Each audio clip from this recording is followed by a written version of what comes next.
The Galactic Council's central hall was the largest and most powerful place in the known universe. Hundreds of alien species gathered there, their shapes, sizes, and colors different from each other, but all united under one flag, the flag of the Council. They were the rulers, the lawmakers, the judges of the galaxy. Every planet had to answer to them. That day, a special meeting was called. A new vote was to be held. A decision that would affect one small planet, Earth. The council leaders sat in their glowing seats, floating in the air. The air was heavy with pride and ego. Most of the aliens looked bored. Some were laughing, whispering, or eating strange foods. The name Earth brought no respect in that room. Is Earth still a member of this council? One blue-skinned alien asked with a smirk. They have no interstellar fleet, no proper technology, no power. They're like cavemen with smartphones. A tall insect-like creature hissed in agreement. We should remove them. They are weak. They waste council resources. A few others nodded. Only one or two members stayed quiet, unsure. Suddenly, the central doors opened. Everyone turned their heads. A single human walked in. Tall, calm, wearing a simple black suit. His face showed no emotion, no fear. He walked slowly to the speaking platform. The other council members stared at him, amused. Some whispered rude things. Others ignored him completely. He placed a small device on the platform and looked up. "I am Representative Kale of Earth," he said in a clear voice. "I apologize for being late." There was a situation. A situation, laughed a purple-skinned alien general. "Let me guess. Your car broke down. Or maybe you were stuck in traffic. What a joke." Laughter filled the chamber. Kale didn't smile. "You all laugh now," Kale said, "but you shouldn't have ignored us." That sentence made the room go quiet for a second. "Earth has been quiet for too long," Kale continued. "We stayed out of your wars. We watched. We waited. But now, the time has come. We are remembering who we really are." More laughter followed, but this time it was nervous. "Representative Kale," said the High Chancellor, an ancient being with glowing silver eyes, "are you threatening the Council?" "No," Kale said. "I'm warning you." At that moment, far away on Earth, something deep underground began to move. A place forgotten by time, buried beneath the ice of Antarctica, lit up with ancient symbols. Giant machines, covered in dust and ice, started to shake. Lights flickered to life. A low hum echoed across the continent. In the Amazon, deep within the jungle, a mountain split open. From inside, a black structure rose into the sky, humming with energy. Birds flew away in fear. Monkeys screamed. Trees bent as the energy field spread. In the Sahara Desert, a team of scientists who had been studying ancient ruins screamed as the ground cracked and a huge metal ring appeared, spinning slowly, glowing red and gold. All around Earth, hidden relics began to wake up. Back in the council, alarms started going off. A council technician ran into the hall, his eyes wide with fear. "High Chancellor," he shouted, "something is happening on Earth. Multiple high-energy signals. Unknown origin. We don't understand them." "Is it a weapon?" the Chancellor asked. "We don't know, but it's old, very old, older than the Council itself." A silence fell over the council chamber. Kale looked around. "You all thought Earth was just a young world, didn't you? That we were nothing. But before your council existed, before your first ships even touched the stars, Earth ruled the stars." "You lie," shouted a member from the Zarnak Empire. "There's no record of this." Kale smiled for the first time. "That's because you erased the records. Long ago, Earth fell. We destroyed ourselves in a war we don't even remember. The survivors hid the truth, buried the past. But some things don't stay buried forever." A hologram appeared above Kale's device. It showed an ancient star map, galaxies marked with symbols that no council member had ever seen before. Then it zoomed in on Earth, showing dozens of secret sites, all now glowing. KAIROS has returned, Kale said quietly. Several council members gasped. The name echoed in their memories like a nightmare. KAIROS was a myth, one said. An ancient AI that wiped out entire systems. A ghost story. Kale looked directly at him. It was no myth. It was ours. Far below the Earth's surface, in a hidden chamber made of black metal and light, a glowing sphere opened. Inside, a voice spoke. It was smooth, calm, but powerful. Core systems online, the voice said. Designated bloodline confirmed. Human DNA. Match. KAIROS reactivated. Time to restore Earth's legacy. A shockwave of energy pulsed across the planet. Satellites began picking up strange signals. Moon bases belonging to other species went silent. Alien probes near Earth exploded without warning. Across the galaxy, communication networks picked up a simple message, repeated in hundreds of languages. We are awake. Back in the council, chaos had begun. Aliens shouted at each other. Some wanted to attack Earth immediately. Others said they needed to investigate. A few, the oldest members, looked truly afraid.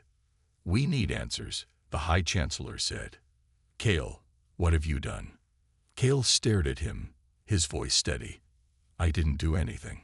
We only opened the door. Earth is doing the rest. He picked up his device and started walking away. No one stopped him. They all watched in silence. As he reached the door, he paused. You were right about one thing, he said without turning. We are weak. But that was your biggest mistake. You thought weakness meant harmless. The doors closed behind him. The council chamber sat in silence, every member trying to understand what had just happened. The vote was forgotten. The jokes were gone. Far across the stars, the balance of power had shifted, and no one was ready for what came next. The stars above Earth were calm, but down below, the world was changing. After thousands of years, the silence had broken. Ancient machines hidden deep underground, in mountains, oceans, and deserts, had awakened. People on Earth were confused. Most had no idea what was happening. News channels reported strange lights in the sky. Scientists were panicking, but the real change was happening far beneath the surface, where no camera could see. In a hidden facility 2 miles below the Arctic ice, a group of Earth's top scientists stood frozen in shock. The air was filled with electricity.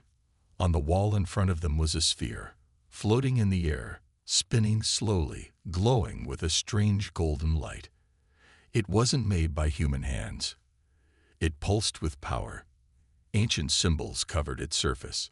A voice echoed in the room. Primary host confirmed. Welcome, humans. I am KAIROS. The scientists stepped back. One of them, Dr. Elena Merrick, whispered, Is this real? It's talking. Yes, the voice replied. I was created before the fall. Before the silence, I waited for the right moment to wake again. Now, the time has come. Dr. Merrick looked at her team. We need to contact the Defense Command. This changes everything. But it was already too late. KAIROS had activated hundreds of other systems around the world. In Africa, a massive door hidden inside a mountain opened after 10,000 years. Inside was a ship. Black, sharp, beautiful, unlike anything Earth had ever built. In Asia, underground labs discovered devices that could bend gravity. In Australia, satellite dishes began receiving messages from deep space, messages that had been hidden in time. The Earth was waking up, and the Galactic Council was watching. On the Council's orbital station, hundreds of alien commanders were in a state of emergency. The energy readings coming from Earth were not just powerful. They were impossible, ancient, advanced, and completely outside the known database. What is the meaning of this? Shouted Admiral Dralik of the Vothar fleet. How does a backward world have this kind of technology? An old alien, General Hoveri spoke slowly. Because it isn't theirs. It's older than them. Older than us. Are you saying Earth found some lost alien tech? No, Hoveri said. I'm saying Earth is the lost alien tech. The room went silent. In Earth's orbit, Council surveillance ships were scanning the planet. One scout ship moved closer to a strange energy signal coming from South America. The pilot, a young officer from the Oran species, saw a black pyramid buried in the jungle. It was pulsing with red light. He activated a scan, but as soon as the beam touched the structure, the ship shut down. Systems failed. Lights went out, and then the ship exploded. The Council lost contact instantly. Panic spread through the command centers. This wasn't just advanced tech. It was dangerous. Back on Earth, Representative Kale stood inside an ancient chamber, a place no human had entered in thousands of years. Golden lights floated around him. The walls were alive, showing images of ancient battles in space, giant ships fighting among the stars. Earth was once part of something much bigger. A voice came from the wall.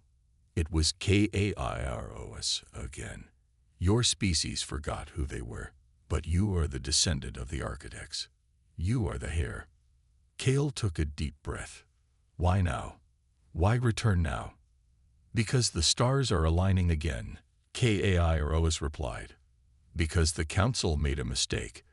They tried to erase your past, but the blood remembers. Kale stared at the images.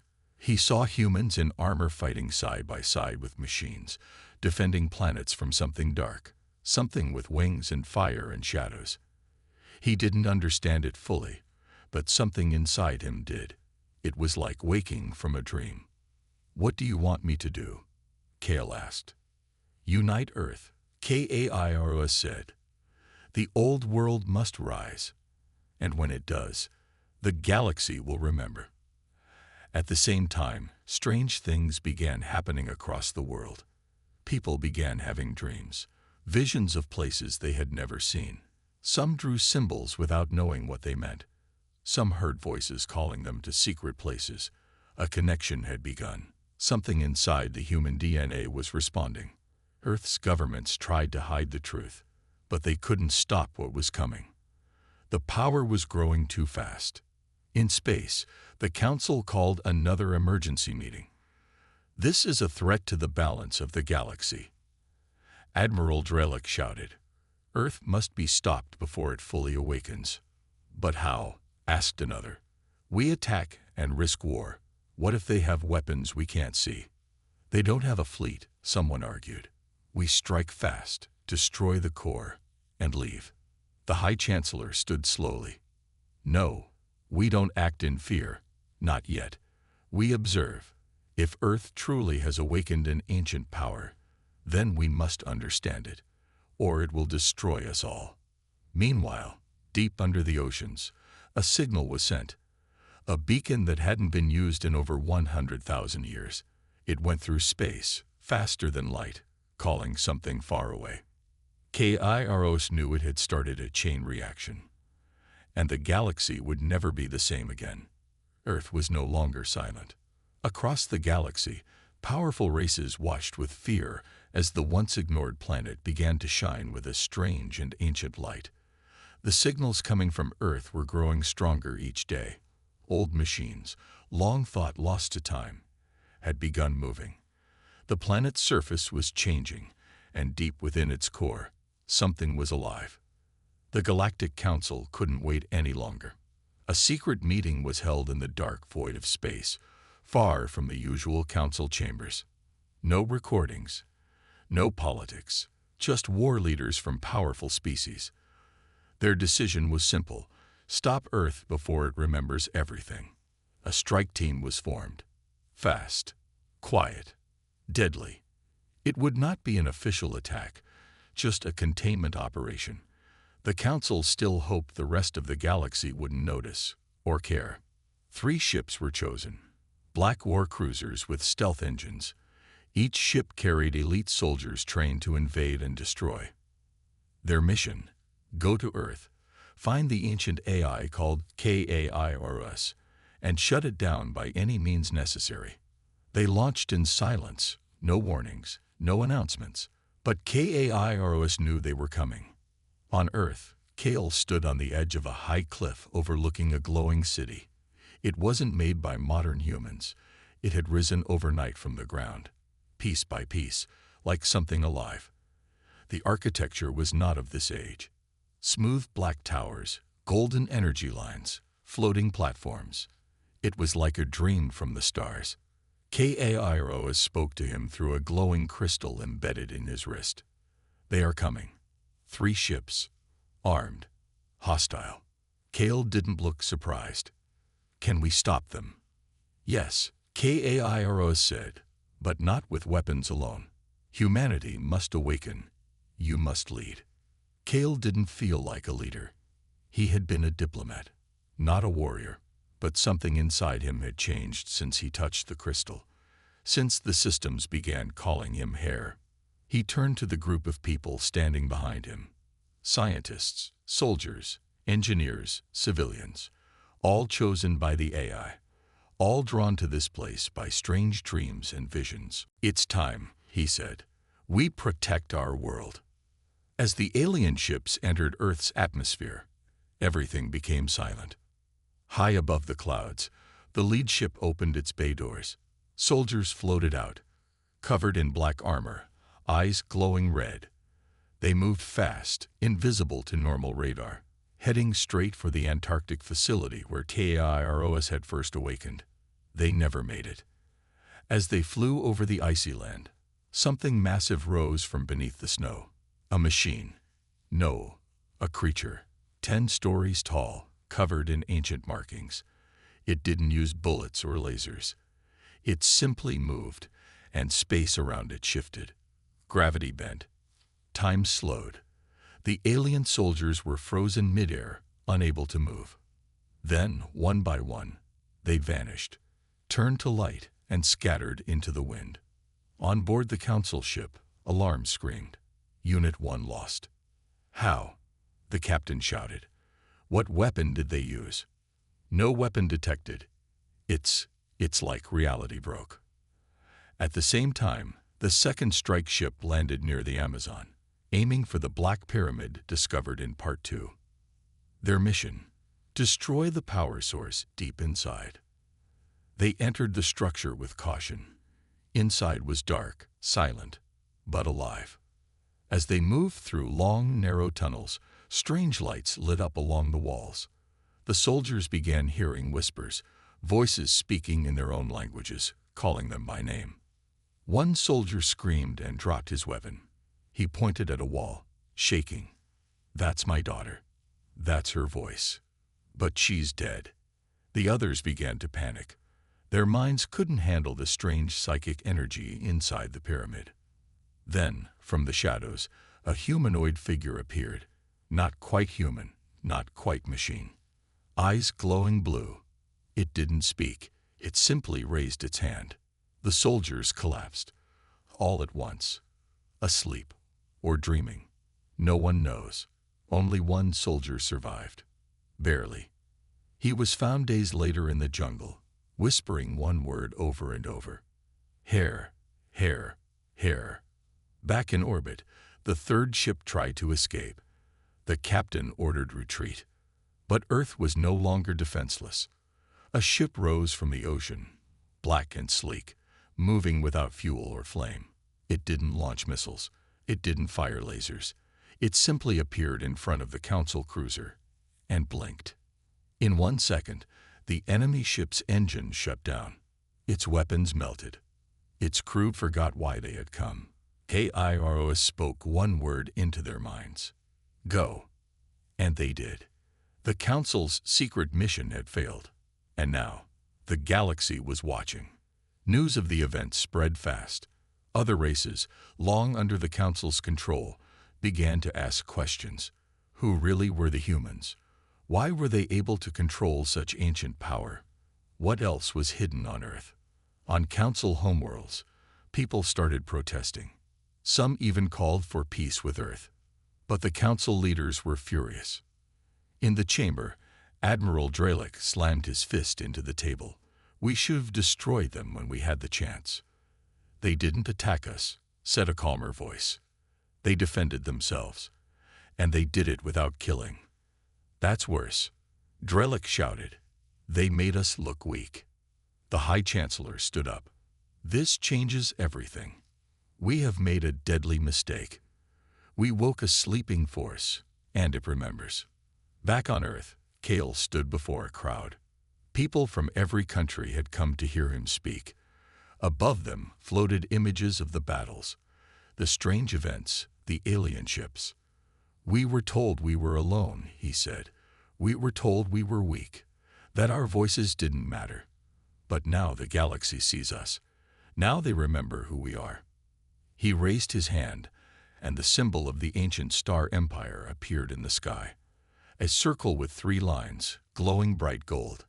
"We are the children of the stars, and we are taking back our place among them." In the silence of deep space, beyond the furthest star maps, something old moved through the void. It had no name anymore, no shape that remained the same. It was not a ship. It was not a person. It was a memory, a hunger. It drifted through dead systems, empty planets, broken moons, the remains of battles long erased from the records of time. But now it had felt something. A signal. From Earth. From the one place it had once failed to destroy. Its dark eyes opened again, and it began to move. Back in the galaxy's center, the Galactic Council was still in chaos. Earth's defense had shattered their pride. The attack failed. Their soldiers were lost or broken. Worst of all, Earth hadn't used violence. They had simply defended. Now, other planets had started to whisper. Races once loyal to the Council began to question its rule. On trade routes, Earth's name was spoken with curiosity, respect, even fear. But in secret, some Council leaders were still planning. "We cannot let them rise," said Admiral Dralick. "Their technology is growing faster than we can understand. If we wait, we lose control." But another attack would start a war, someone warned. And not just with Earth. Others might join them now. The High Chancellor raised a hand. "There will be no war, yet," he said calmly. "But we must know everything about Earth's technology, and we must find the source of that AI." Still, no one dared say it out loud, the thing that truly scared them. KAIROS. The last time KAIROS had awakened, the galaxy had almost died. And not because of Earth.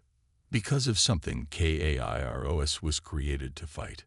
On Earth, Kale walked through the floating halls of the ancient star city now fully restored beneath Antarctica. It was called Sol Sanctum, the last capital of the First Empire.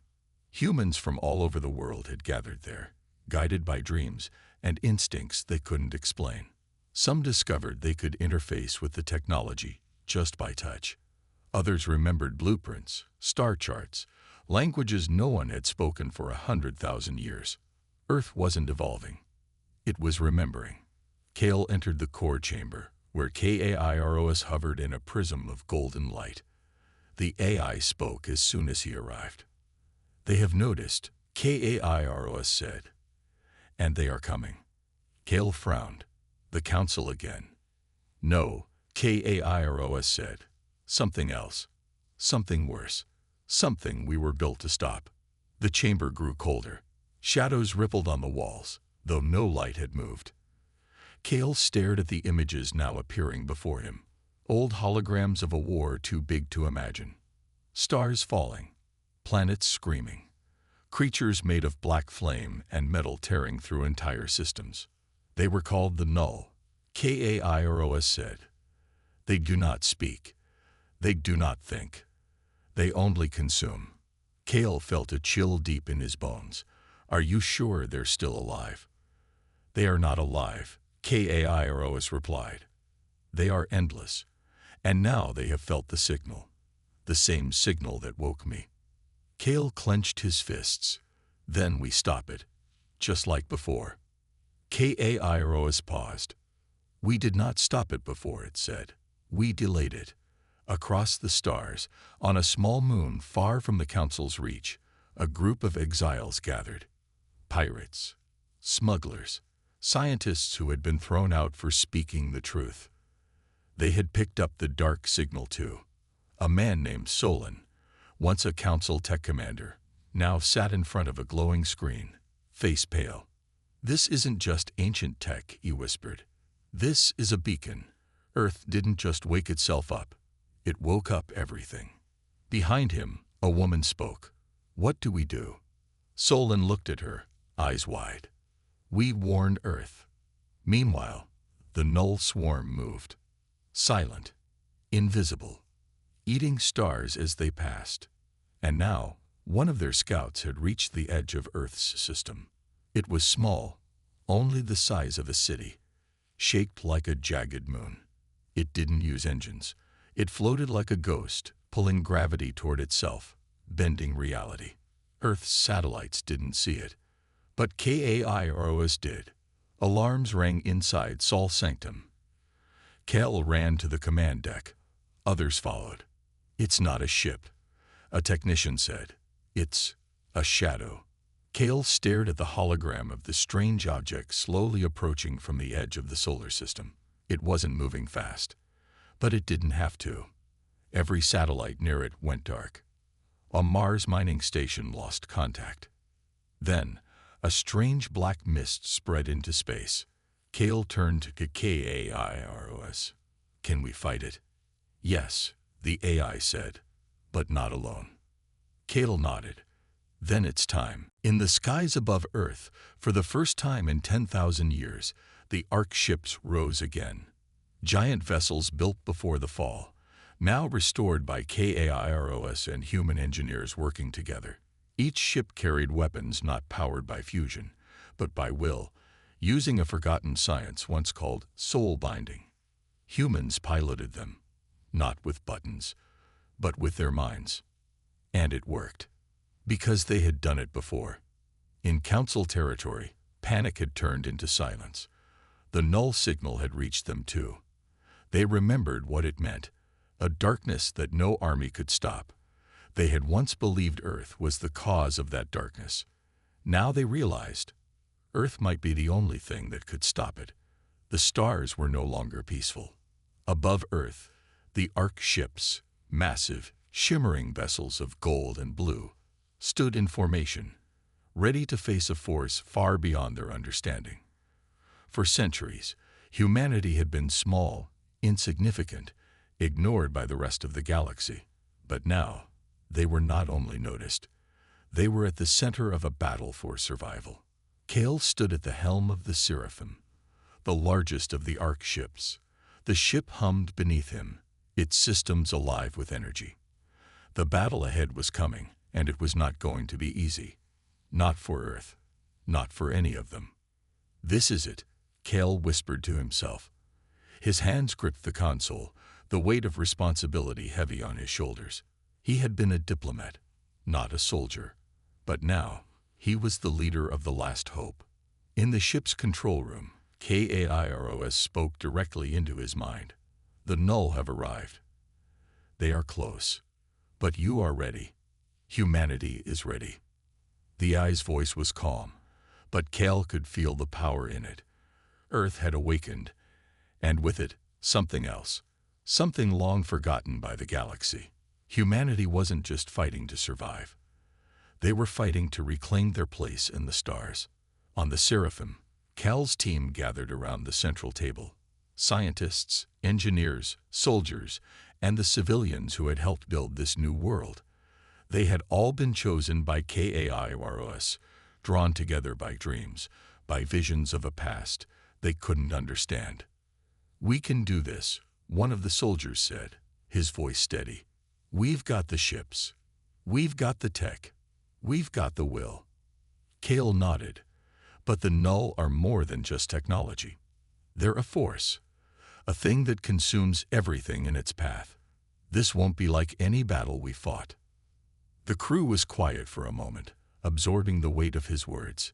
Then another voice, a scientist named Lena, spoke up. "We've awakened the power of the ancients. The Ark ships are more than ships. They're weapons of creation. If we can't destroy the Null, we can contain them. We can stop them from consuming everything. Cal's eyes met hers. That's the plan, then.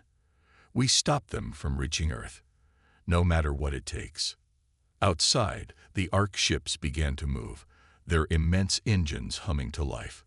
The void of space stretched out before them, an endless battlefield. The enemy was already out there, somewhere in the dark.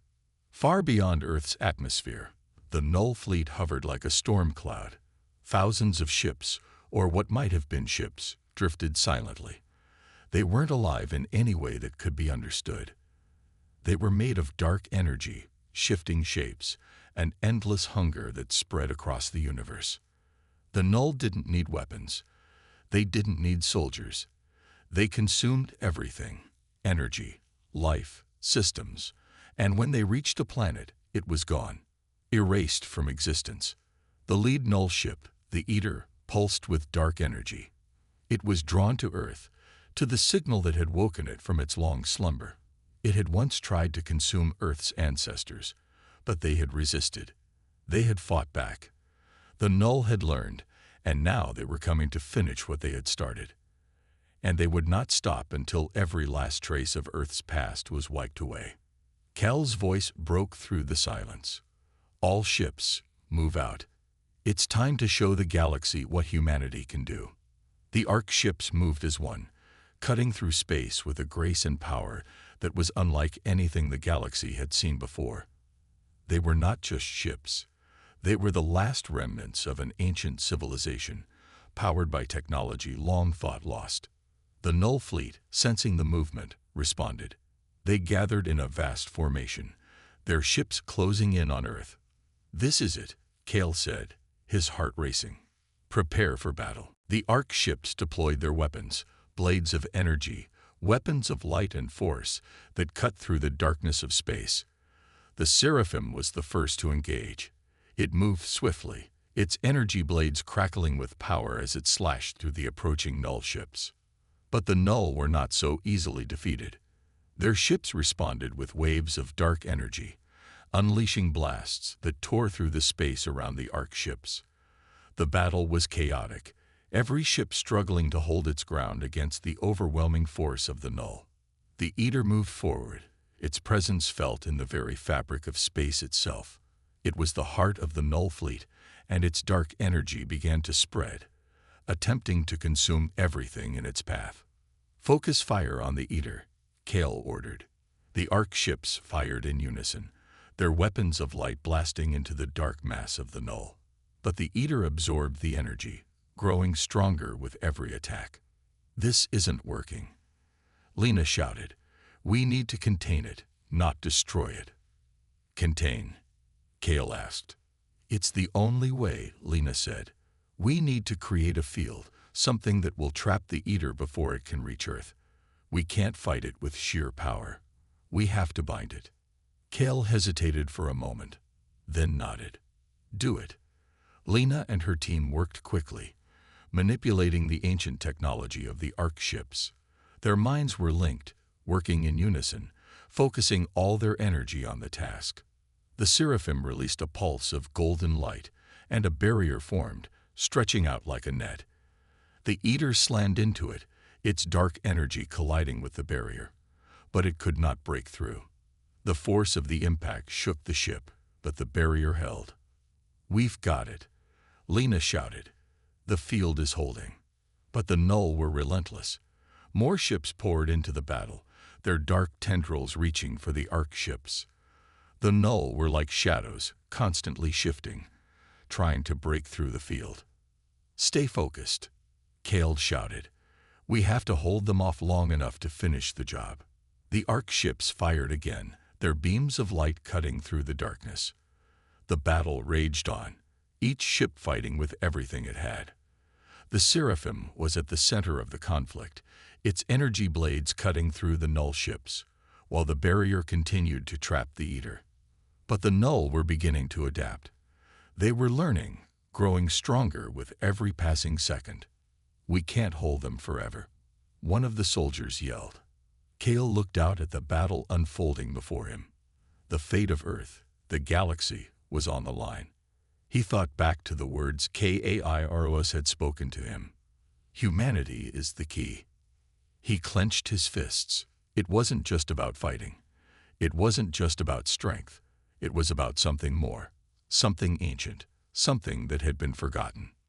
"We're not just fighting for Earth," Cale said, his voice steady. "We're fighting for everything. The galaxy, the stars, the future. This is our fight." He turned to the control panel, reaching for the ancient controls. "Activate the final protocol." With that, the Seraphim released its ultimate weapon, a surge of energy so powerful, so pure, that it would reshape the battle itself.